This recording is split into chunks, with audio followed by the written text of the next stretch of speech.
Welcome back to my KEEPUP channel. Takashi Miike's Sham is an unflinching courtroom drama about truth and corruption. Review.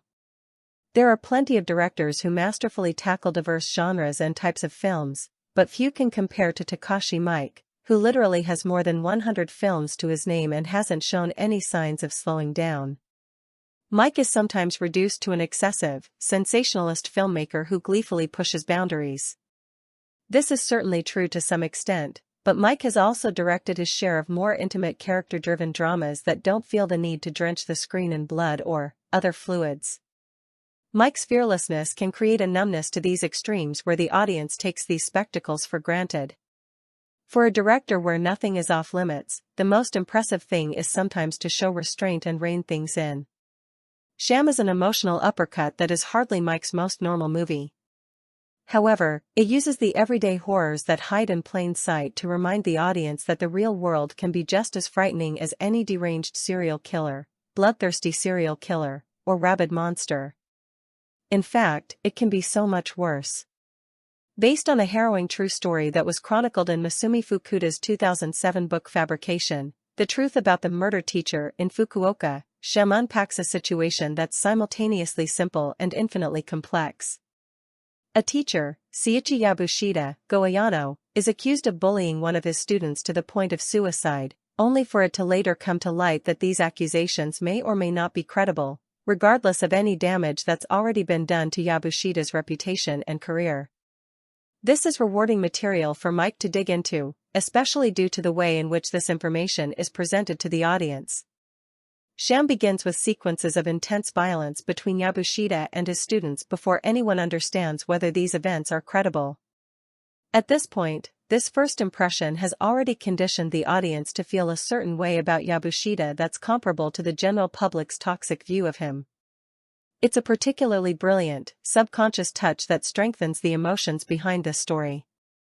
The audience would have a completely different feeling going into Sham's second act if they were presented these events in a different order. The rest of the film has the audience playing de facto jury while they consider these conflicting testimonies. At the center of all this is the idea of trust, what that word means and the extent of the power that it wields, even when it's false. The fluid, corruptive nature of trust, plus the way in which doubt can spread like a virus, is rewarding material for Miike to deconstruct. This oddly enough isn't Miike's first courtroom drama, nor is it the first of his films to use a school as a figurative haunted house, but it is the most important.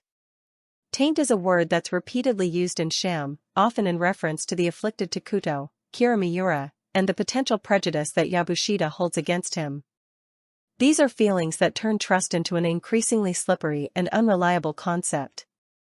Sham intentionally doesn't allow the audience the chance to collect their bearings. The film rushes open to hordes of lawyers storming a courtroom, hounded by paparazzi, while the viewer ekes out the details, the truth, on their own.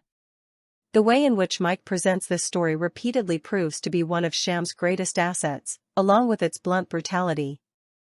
There are dozens of different ways to tell this story, and it's easy to imagine how Sham's multi-pronged perspective is what got Miike the most excited about this script. This is hardly the first genre film to radically reinvent a story by switching between perspectives, but Miike's latest thrives in this space and accomplishes a Gone Girl-esque reinvention every time the point of view shifts. Characters' testimonies are used as a natural conduit to jump between contrasting versions of events. These wrinkles add more and more layers to Yabushita's dilemma, the likes of which facilitate a revelatory performance from Ayano. Sham has a talented cast that's full of Miike regulars, such as Ken Mitsushi, Audition, Kenzuya Kamanashi, Lumberjack the Monster, and Ko Shibasaki, Over Your Dead Body, but Ayano is the true standout with how he shifts through these extremes. Sham tackles some powerful ideas that make the audience want to look away, which is exactly why they shouldn't. This is a movie that features many upsetting visuals, but not in the way that one might expect from the typical Miike offering.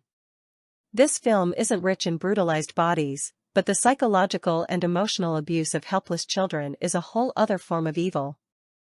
These corrupt caregivers indicate a cruel world that's akin to the often too much tragedy porn of a Sham Sono film. Sham hits harder because this is all pulled from reality.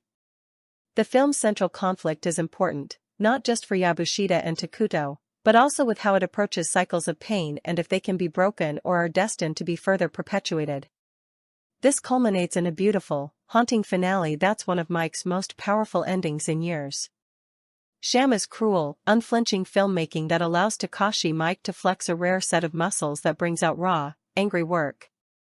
There can be a hollow nature to some of Miike's endings because they exist in such extreme worlds, yet the opposite is true about Sham. There's a melancholy shred of optimism that's something to be grateful for, but Sham is more a story about fear and retribution, where the truth is a sword instead of a shield. Sham is imperfect and it could have gone deeper with some of its ideas. However, it's exactly the type of film that Miike should have made at this point to remind audiences that there's a beating heart under all that blood and guts. Source: bloody-disgusting.com. Please like, share, and subscribe. Thank you for watching.